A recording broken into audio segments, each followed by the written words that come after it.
সবসময় একটি কথাই বলবো যে আমাদের নারীদেরকে নিজের পায়ে দাঁড়ানো উচিত। আমি মনে করি আমি যেমন একজন নারী, আমি একজন মা, আমি মনে করি আমি আপনাদের ভালোবাসার একজন অভিভাবক। সেই জায়গা থেকে আমি একটি বার্তা দিতে চাই যে আপনাদের ঘরে যে সন্তানটি আছে আজকে 1 বছরের মেয়ে সন্তান, অবশ্যই তাকে স্বাবলম্বী করবেন। কারণ স্বাবলম্বী করলে একজন মা বাবার হিসেবে আপনি নিশ্চিন্তে থাকতে পারবেন।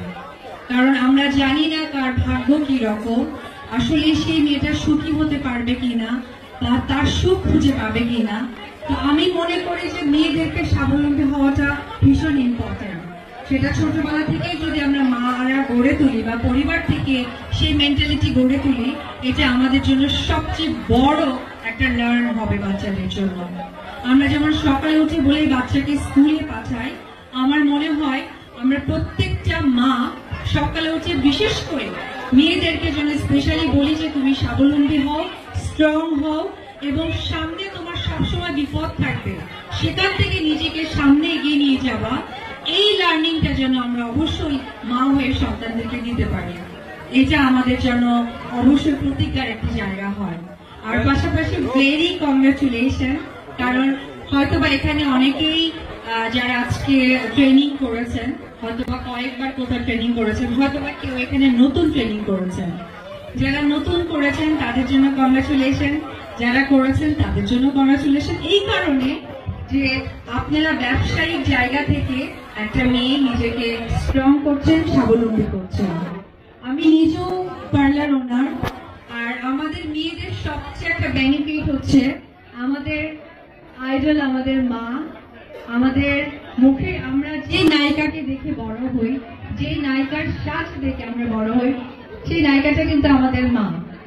যখন আমরা ছোটবেলায় দেখি মা লিপস্টিক দেয়, খুব সুন্দর করে শাড়ি পরে, সালোয়ার কামিজ পরে এবং খুব সুন্দর গুছিয়ে অর্নামেন্টস পরে, তখন থেকে কিন্তু একটা মেয়ে তার শিক্ষা নিয়ে নেয়। এবং আমি যদি ভুল না করি এখানে প্রত্যেকটা মেয়ে তার মার লিপস্টিক ব্যবহার করেছে, ছোটবেলায় শাড়ি পরার ঘুম পড়লে মার শাড়ি পরেছে।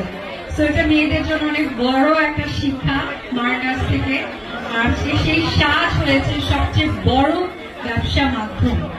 আজকে অনলাইন অফলাইনের সব জায়গায় কিন্তু এই পার্লার বিজনেস বা মেকআপ বিজনেসটা অনেক বেশি চলছে। আজকাল তো ভাইরালের জায়গা, একটু ভাইরাল হতে পারলেই সেখানে কিন্তু বিজনেসটা আরো বেড়ে যায়।